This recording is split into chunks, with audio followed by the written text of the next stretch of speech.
Salutare, eu sunt Cristian Story și împreună suntem cu sora mea. Bună ziua! Astăzi m-am gândit să fac o provocare. Avem un buget de 100 de lei, să intrăm într-un magazin, iar după ordine alfabetică am să cumpărăm produse. De exemplu, la B trebuie să căutăm un produs cel mai ieftin.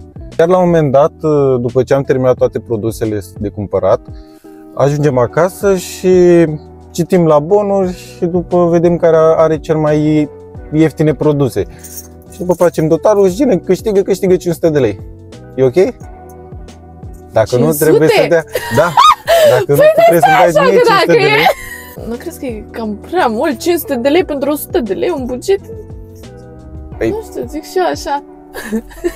Trebuie să fie o mică provocare cu sora. Siso, cum zice el mie. Deci da, mergem în Jumbo și vedem care este treaba și, bineînțeles, că nu se știe când o să fie postat acest videoclip, dar sper să fie foarte, foarte interesant. Da. Ne vedem la magazin. Cât frate meu își pune Waze-ul, eu mă uit la mine. Fiară drăguț.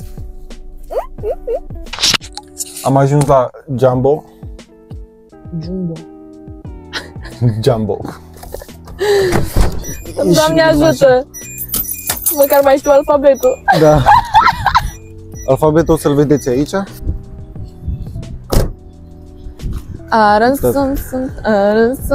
Guli. Hai da! Aventura a strigat sora pentru 100 de lei. Iar la sfârșit, Doamne ajută! Doamne, mi-ar prinde bine acum 5 milioane. Tot de lei.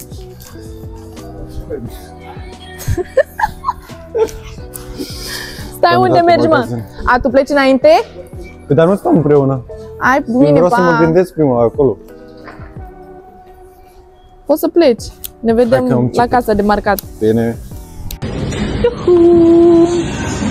Să luăm un coș, să nu luăm? Hai să nu luăm. Deci frate mi-a zis că vrea să luăm asta cât ori fi 2 lei. Luăm. Ce caut. Dar ne trebuie coș din ăla, să ne luăm un coș. Începem cu litera A. Ce aș putea să iau cu A?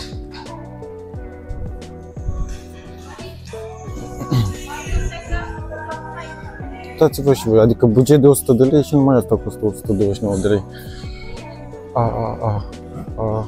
Trebuia să iau un coș. Duc înapoi să iau un coș, că am uitat să iau coșul.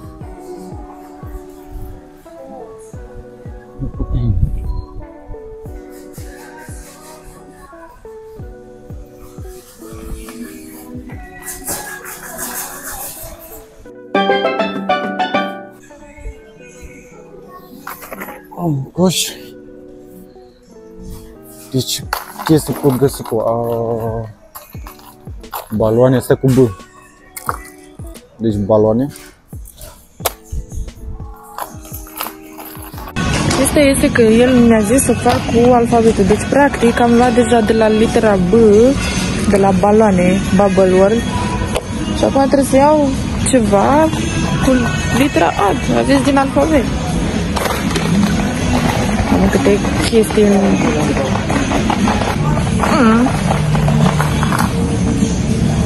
Am găsit și cu litera P, dar până atunci băgăm litera P, care este la 9 lei, 10 lei. Facem reclamă aici. Deci ai zis produse cât mai ieftine și... unde mă punem să fac? P, plasă, organizatoare. Asta cu P, mi se pare că e ieftin.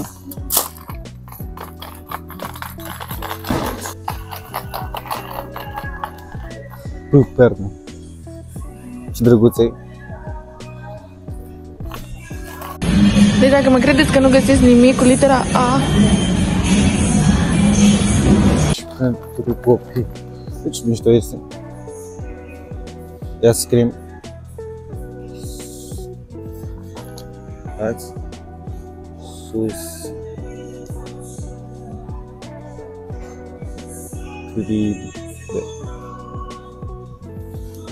subscribe, ăsta zici că e. Mi-am adus aminte că există de fapt lucruri și chestii cu litera A, mai ales aici în Jumbo, unde poți să te duci și să iei foarte multe agende, eu care sunt obsedată cu agende. Plastilină cu accesorii. Plușuri, diverse modele. Ce drăguțe sunt astea.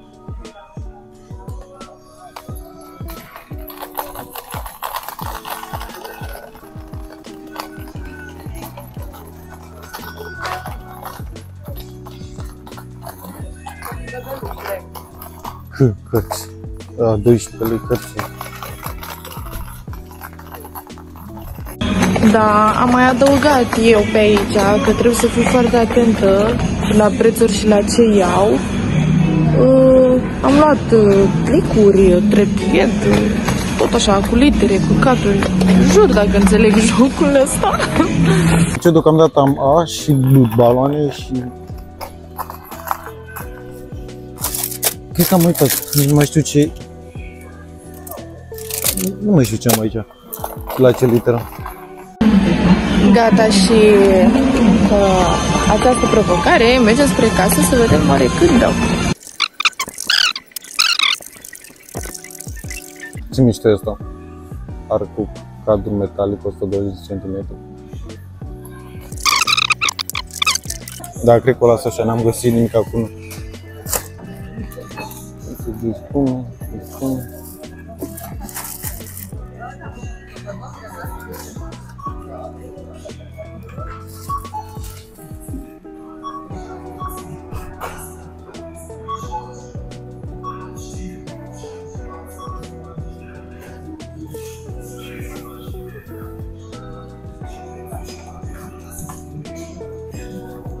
Opa!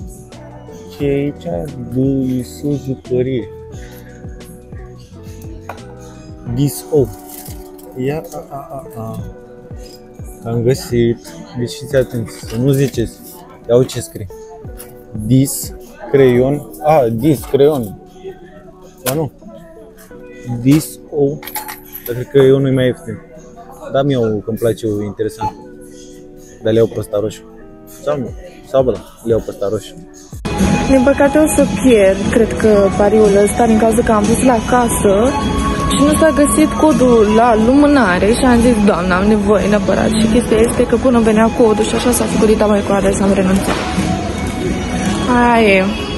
O să scădem, o să pierd. Și acum mergem la mașină să vedem oare frățiorul meu câștigă sau pierde. Ia uite, fraților, 92 de lei și 32 de bani. Eu zic că am dat lovitura. O să vezi sora mea ce a luat și ajungem acasă și vedem verdictul. Doamne, ce-mi place când este așa lumină. Haide, bre! Se uită lumea de parcă n-am mai văzut oameni care filmează. Efectiv, urăsc chestia asta. Dacă vreau pot să filmez, pot să nu filmez. Și am ajuns. Acum să văd unde am parcat mașina, să-mi bag piciorul de mai știu. Mamă, ce picură. Unde am parcat eu mașina? Gata, am găsit-o. Să vestez ușor și mă bag repede în mașină. Că plouă.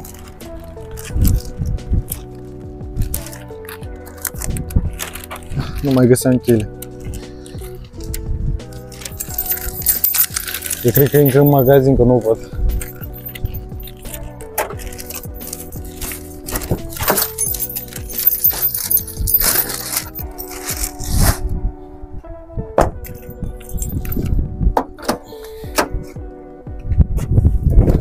Așa. Uite. Bro! Come on! Ce păsa, mi amor? Ce să fac? Aștept de jumătate de oră aici. Eu deja am terminat, 5 minute mi-a luat. 5 minute. Dacă n-am și tot întrebat pe acolo să mă ajute. De ce? Îți lipsește o... La casa de marcat am la o literă, n-a găsit codul de bare și s-a făcut dita mai coadă. Și mie la fel. A, deci pierzi! Da, la ce obiect? La L. Ce era? Lumânare, ce să fie? A, lumânare la mine era la un cofrag de ou, parcă. La Da. C? Da. O, mă, câte chestii Dar cred că am luat, da, cred că am luat și 2 obiecte cu aceeași, că mi-era greu, nu aveam unde să notez. Am luat și eu mai multe, cât ai dat? Vedem acasă. Vedem acasă? Da, nu zi. Ok. Rămâne acasă. Salut, am ajuns acasă. Avem pungile aici. Să începem cu litera A. Aul. Eu n-am luat... A, ba da, uite, am luat. Hai să începem. Și după zicem prețul cât ai dat pe el. Să vezi că nu am luat pe litera A. Jură-te. Adică măcar să fie lângă. Vai, mamă, ce cu bonul ăla? Nu-i voie să te uiți. Bă, de eu nu găsesc obiectul. Bă, eu asta, zic în mă? felul următor. Deci cu litera A, vă zic acum ce am luat. Eu am o agendă. Eu zic că este ca un fel de agendă. Un notebook, nu, era, sau A, nu, greșeala mea, scuzați. Cred că asta e. Autocolantul. A, lol, da, aia este. Da. Bird Girl. Asta o las cu sora, n-am să fac ea. Nice. Bă, l-am scos pe toate din pungă ca să M-a fie mai ușor. costat 4 lei. Pe mine m-a litera. Ăsta este ca un fel de agendă, că altceva n-am putut să iau. 100% costă mai mult. În jur de vreo 7 lei, cam așa ceva. Țin minte foarte bine. Uite, uite, agenda, mamă, nici nu vreau să mă uit aici, am văzut niște numere. Dar nu m-am uitat la tot, fan. În fine, în jur de 7 lei este, oricum. Forță, din prima forță. Acum cu litera B. Deci cu litera B, Ce v-am arătat și în video. De prima dată. cum să-i de astea, mă? Ce?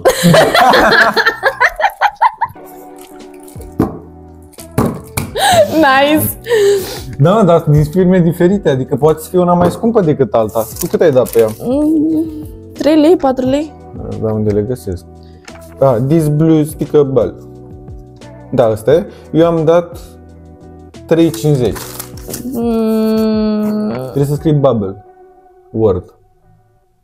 Hai să probăm dacă tot le-am luat. Fă. 3 lei. Am Nu, dat- 2 lei 50 am dat pe el. Am dat mate. Ce Da, mișto. 2 lei 50 am dat pe el. Adică mă ceam de copilărie, La ne gură. certam. Da. Mă, ne trebuie un pix ca să... Nu dăm prețul, cum le avem la bon și la sfârșit? Da, uite, avem Nu, agenda, ca să poți să adică- nu mai citesc aceeași chestii. Da, așa înțelegi? e. Și să-i tăiem. Stai și dai și mie pix să tai. Stai să acopăr bonul, în totalul să nu se vadă. Cred că ai văzut totalul la mine de 100 de ori.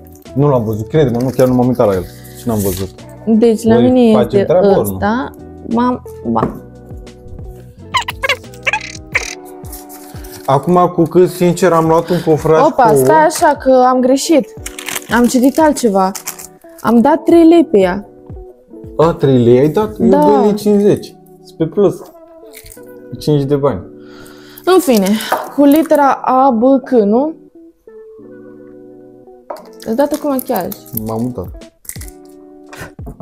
Îți dată cu machiaj, să vrei să-mi strici această față miraculoasă. Acum cu litera C. Ia să vedem ce am luat. Eu sincer am luat un cofraș cu ouă, dar Cofrag. nu avea ștampilă. Eu Chestii din aia. am luat o cutiuță din asta cu un câine, care m-a costat 15 lei. Eu am luat un cofraș de ouă care costa 7 lei, dar o punem pentru că chiar dacă Cum n-am adică? reușit să o iau, Nu este adevărat. păi n-am reușit să o iau. Cum adică n-ai Ba da, reușit să... cofraș cu ouă, da. Păi nu mi se pare corect dacă faci chestia asta. Păi și unde e cofragul cu ouă, domnilor? Am fost păcălit în direct. M-au păcălit. Și unde e cofragul? Aici este, uita mai cutia, frumos. Și m-a costat O play. Cum te-a costat asta? O O play? play. Să tai. Creier. Da. Ce urmează? D. Cu D. Deci cu D am luat... Deci n-am găsit cu D, dar este dis jucărie bon om. Așa se numește. Dis conține litera D. Eu zic că se pune. Asta e. Scrie dis O. Mi s-a oprit camera. S-a oprit telefonul. Nu mai aveam spațiu în telefon. Da, eu stau și mă gândesc că totuși nu este ok ce a luat acolo, dar în fine, E dacă începe cu dis-o. litera D, Cumpărați acum. E dis-o. Ce poți să-ți dorești mai mult de atât? eu mi-am luat un dosar. Și cât a costat? Dosarul, dis, sticlă, blue, să mă bată bibileană dacă găsesc aici. Bine că am pungă. Așa, uite, 8 lei. 3,50 lei. Cum mă, fratele meu, unde l-ai găsit, băi, unde? Acum cât de E. Cu E. Ce să văd ce ai luat cu E. Eu am luat elastice.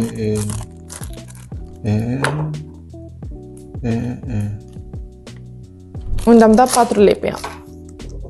Elastic 6 metri, 8 mm negru.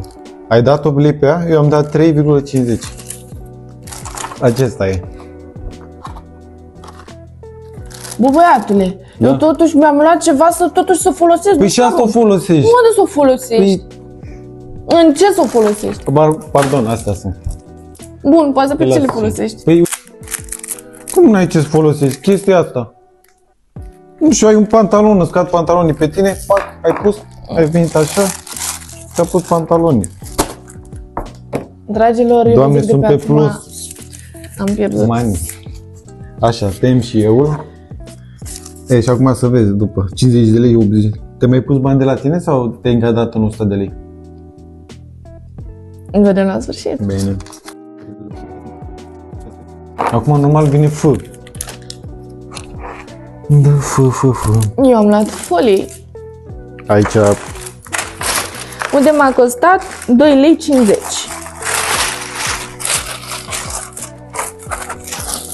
am luat niște furculițe de lemn. Unde le-ai găsit? Cum unde le-am găsit? Acolo le-am găsit. La magazin. Furculițe care m-au costat 3,50 lei. Aici am mai trecut.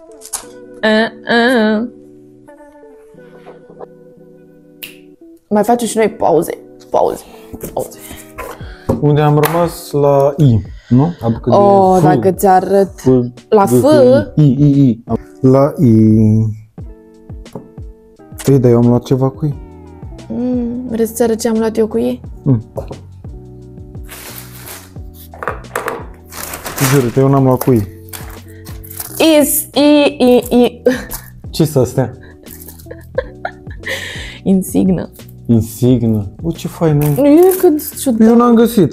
Cum să nu găsești? N-am pus nimic cu I. Na, uite că eu am găsit. Eu chiar am procedat foarte corect la această provocare. Am uitat eu să-l pun, deci mă jur. Îmi pare rău, ai pierdut. Minus cine 50 de lei la... Cu minus 50 de lei. Minus 50 de lei. 50 de lei. Nu se mai pune nici altul, nici altul. Cu I. Nu e adevărat. Păi stai puțin, adică eu dau 7 lei pe asta și tu îmi spui că nu este adevărat? Atunci trece la mine 7 lei. Bagă plus 7. O să pun plus 7. Dar asta e greșeala mea, n-am ce, mi-asum. Ce să fac? Am uitat iul să-l iau. Deci m-am... Și eu șterg aici și la sfârșit, unde? Tu trebuie să nu mai pui la... Nu mai pun la minus cheltuială. 7 să Pe ai. minus 7, bro. Hai. Bun, acum vine litera L. L. M-am plimbat în tot jumbo pentru litera L. Și ghiși ce am găsit. Gata. Unde? Aici? Vă prezint noua invenție. Lumânări. De-astea care purtezi pe apă, ci că le pui pe apă, uite. Unde eu am luat și scrie aici lanț gât cu husă. Pentru mine și prietena mea pentru muncă. Foarte interesante sunt astea. Am dat în jur de 4 lei. Da, s-au cumpărat ambele? Da. Trebuia să cumperi două? Păi nu trebuia să cumpăr două, dar... Pui doar una. Nu e nevoie să pui două. A, da? Așa ți-ai luat pentru tine, separat. Adică nu se pune. Că și eu dacă, uite, chiar îmi plăceau lumânările și vreau să iau două, nu se pun că ai luat două, se pune doar una. Și mai tai 2 lei sau cât era una. Adică numai un obiect. Eu am luat lumânările astea. Am dat în jur de 4,50 lei, cam așa ceva. Bun. Se pun în apă și luminează. Și am dat... Ia să vedem cât am dat. Am dat 7 lei pe ele. Bun. Acum... M. La M. Eu am luat mănuși pentru bucătărie, unde am dat în jur de 10 lei. Eu am luat... Ce simpatic e! Litera N. Ce am luat cu litera N?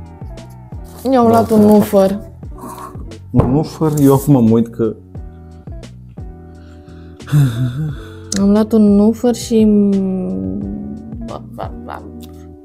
Unde e?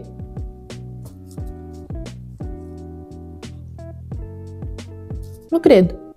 Dar eu nu găsesc nou. Doar ce n-am văzut. Am dat 4 lei pe el.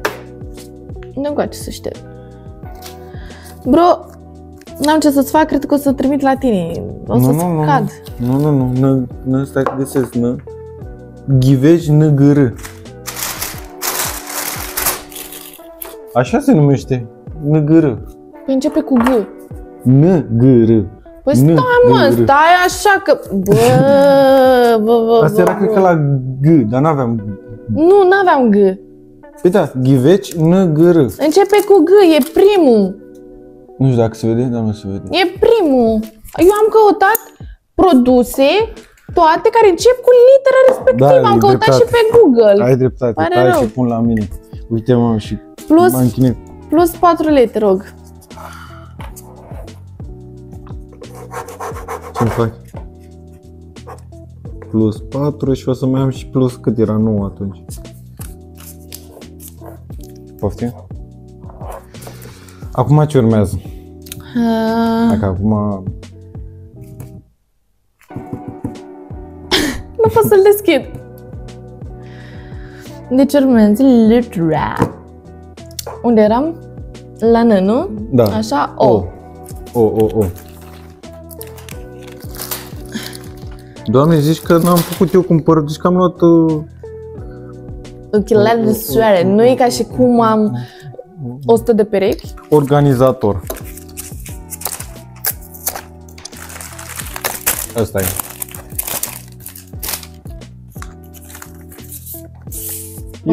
De ciorap? De ce e aia?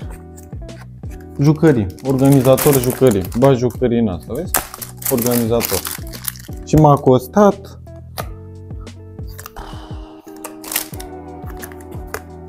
Please. Eu încerc să deschid. Pe mine m-a costat 15 lei. 7 lei. Bă, nu pot să deschid asta. Nu știu eu, foarte că pe aici. Vai, mamă. Ce ai făcut? Ai măzgălit masa. Se ia asta. Nu se ia. Ba da, se ia. Bine, nu faci cum... Se ia cu mâna și nu se ia cu... Vezi că te bat pentru lucrurile astea, să știi. Dar Da, mă, că eu vreau să pun ochelarii ăștia pe ochi deci mi se și... pot. Nu mai simt picioarele. Sau ce? Ia, nu pe canapea, stăm aici, că se vede mai bine. Aha. Nu mai pot de picioare. Nu pot. În fine. Ia să vedem. Yay! I-am și strâmbat, incredibil. Dacă cumperi lucruri ieftine, de ce n-ai dat și tu 100 de lei pe... Asta bine? Aha. Ia. Ia. Doamne, zici că... Aia e forma mea la ochi. Ce vrei? Bun, am terminat cu ochelarii, cu litera O, începem cu litera P. P. Pungă geam. Ăsta nu se pune, îl excludem. De ce? Îl excludem pentru Știi că care e culmea? Că la P era asta. eu am luat plicuri care m-a costat 6 lei. Era pamblica aia care ți-am dat-o. Aia era cu P. Iar chestia aia care am dat bani pe ea,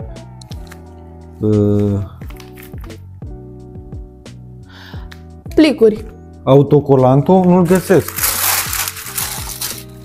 Nu găsesc autocolantul. Dar cred că ăsta e autocolantul. Ăsta. Da. Nu contează tot. Deci pe mine m-a costat 5 lei plicurile. Da. La mine chestia aia. Așa. Pamblica aia. Răuțușcă rămurică. Ramă foto maro. Dacă stat. Rățușca? Da. Cred că 2 lei. 2 lei 50 chiar. 50 de Inițial luasem și eu o ramă. 5 lei. Și am văzut rățușca. Unde la mine nu era 5 lei, era vreo 8 lei. Măcar face? Nu face. Asta ce faci? Nu pun în rățușca. 50 de bani rama asta. Ei, nimeni nu te crede. Litera T. Deci am căutat, n-ai să mă crezi, tampoane am căutat. Mă jur. Și nu știu ce am luat cu T. Trepied. Uite, repet, nu m-am gândit la chestia asta. Dar nu mai țin minte ce am luat cu T. Și m-a costat... Unde mă, că doar ce l-am văzut. Ecotaxă pungă. Dar nu găsesc T. Uite, Jur, am dat 10 lei pe ea. Nimica cu T. 10 lei am dat pe asta. Ție-ți vine să crezi că am dat 10 lei pe asta? Păi trebuie să pun la mine 10 lei. N-am T-ul, jură. Sis, facem provocarea. Mergem, dregem. Da. N-am T-ul, deci... Bine, se pune lumină tipa 10 albe. T. Chiar n-am luat cu T. N-am luat cu T. Astea sunt lumânări, trebuia să fie cu L. Uite cum punem noi acum, că și așa n-avem trepied la noi. Trebuie să pun 10 lei la mine. Tu să stai cu 10 lei. Zi, mă! Da, n-am luat. Dar unde ți-a fost, mă, gândul? Trepiedul ăsta puteam spune acum la camera. Nu? Hai, îl testez după. Că noi mai avem treabă, nu? Da, corect. Nu interesant. stăm toată ziua. 10 lei am dat pe el, deci plus 10 la tine, la mine minus. Hai de capul. Se fac în total, cred că 23 de lei pe plus. Un pachet țigări. Polmol cu P. Urmează U. Umerașii. Unde m-a costat ăsta 4 lei. Doar că eu am mai luat, pe lângă ăsta 4 lei, eu am mai luat pentru unii. Așa că scădem la mine aici minus. 1, 2, 3, 4, 5.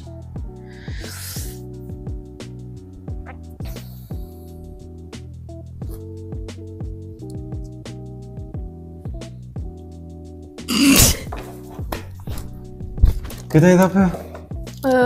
Nu mai zic nimic. Așa, umeraș metalic, eu am dat 25. Ce umeraș ai dat? Cât e umerașul? Nu băga de la tine. Cât e umerașul? Cât e? Umeraș? Da, păi nu, un set. Păi da, eu ce-am zis? Bagi doar 1. Împărțit la 3. Stai, care 3? 1, 2, 3, 4. Așa. 5. Împărțit la 5. Împărțit la 5, cât e? 24? 5 lei. Păi da. 4 lei ai fi. 5 lei! 4 lei, că 5 lei, pentru că este 95. Bag acolo și mai trebuia să mai adaugi ceva, nu? Aia 10 lei. Atât. Păi am pus, uite, plus 10. Așa, Da. plus 10. Eu am luat aici numai prostii. Așa. Și urmează V, unde am rămas literă. Showcation. Asta am luat. Showcation, pentru că am căutat cu litera V o grămadă și ghiciți ce am găsit. Ce e? Se numește... Stai că am făcut și poză ca să nu mă... Ca să nu mă cred. Vizieră, unde am dat 0,4 și 9. Ventuză transparentă. Să-i dați seama că eu am dat pe asta 50 de bani. Unde mai găsești căcaturi de genul ăla? 50 de bani? 50 de bani am dat pe el. Stai, la T, nu? N-am fost la T mai în spate. Da, la trepie, da. Am luat de fapt talonte picioare gels, 5 lei. Deci nu mai pun plus 5. Am luat, mi-au adus aminte. Uite, ăsta e. Mi-au adus aminte. Uitați și voi ce e asta. Ce frumos! Cu ce te ajută asta? Așa, și asta a fost. Deci o să trebuiască să pun plus 13 lei, ar însemna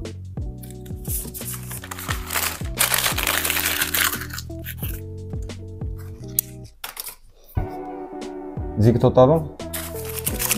Da. Hai să zic. Plus 13 lei, 103 lei și 32 de bani. Uitați. Iar tu? Ia. Stai așa că trebuie să scad și un pic de la... Că eu mai am și niște periuțe de dinți pe care... Le-ai luat? Ce-am plătit din banii mei, ca și acolo. Deci minus... Așa, stai că te zice acum Crisa. 135. Așa. Total. E 113. Minus. 113. Jură-te. 113. Dar practic, dar nu zic, că nu e bine pentru mine. Deci e egalitate. Nu cred! Bine, normal nu e, că eu am 30 de bani în plus. Zi-mă! Eu am... Deci eu, ca să înțelegeți ce am făcut eu aici, eu am scăzut produsele pe care eu mi le-am luat în plus, de provocare. Înțelegeți? Și chestia este că am scăzut și ce produse nu a avut el și le-am pus de la... I-am luat produsele mele de la mine și i-am pus eu lui. Și am scăzut și așa și mi-a dat 113 lei. Acum mai punem și 30 de bani în plus? Sau rămâne egalitate? Adică tu vrei să spui că tu ai câștigat și am pierdut sau cum? Că eu am cu 32 de bani mai mult. Faci 32 mai mult. Nu zic că egalitate. Rămâne egalitate și rămâne altă provocare. Dar de data o să fie 1000 de lei. Cât? 1000 de lei. 1000 de lei? Da. Să fie. O fi o sora ta mai mare, dar nici chiar așa. Hai să mă duc și le arunc pe toate. Ce să fac? Deci, dacă vine cineva cu... Dacă ați rămas până la capăt, vă mulțumesc și eu am fost Cristian. Eu, Sora mea Cristina sau Crisu. Și sper că v-a plăcut challenge-ul de azi. Da, cred că este și prima dată pentru mine ceea ce fac eu acum, dar că vreau să-l încurajez pe el să poată să facă ceva cu canalul lui. Este un vis din copilărie, adică eu nu am vrut să mă bag în chestia asta sau așa, pur și simplu încurajez pe el, vreau să-l încurajați și voi pe el. E ceva nou pentru noi. Chestia este că nu știu dacă o să apar foarte multe ori pe canalele lui, dar sper acum că v-a plăcut și să-l ajutați. Un like, un subscribe, desigur, dacă vă place. Normal, adică v-am zis, este ceva nou și pentru mine și pentru el. Am încercat să fie ceva distractiv, ceva cu amuzant, adică înțelegeți voi. Eu acum dați ochelari jos, mai ales că atârnă și asta. Acum, cum am zis și eu, sper să vă placă și voi și dacă mai vreți așa să faceți cu noi doi sau chiar, nu știu, să ne spuneți, dați-ne mesaje pe Instagram, pe social media, adică... Instagramul ei? Crisuai, dacă așa. Și... adică nu mai am ce să mai zic, pur și simplu. Urați baftă, eu o să-l susțin cu ceea ce pot și așa. Și da, deci m-am emoționat. Pupici cu sclipici cu frații Ioniță.